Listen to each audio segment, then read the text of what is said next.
Kita nyo naman guys, halatang busog na busog sila. Relax na relax kasi busog na yan eh.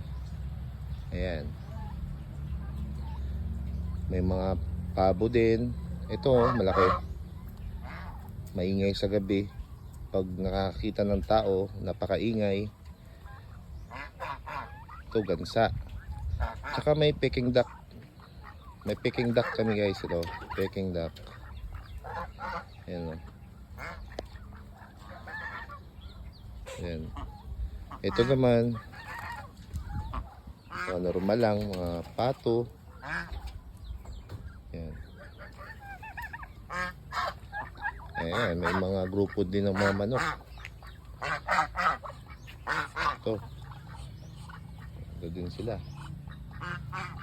Ayun pa, may nagsidatingan pa. Ayan, saan ito gumala. Ayan. Kaya medyo maputik ang area guys kasi palaging umuulan dito sa amin. Ayan o, kung puno masyado yung fish pond.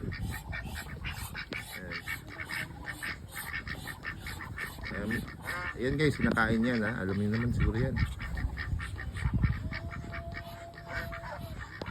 Kangkong sa amin tawag. Ito na guys oh.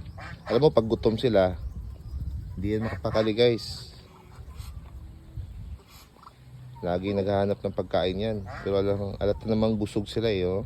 Relax na relax.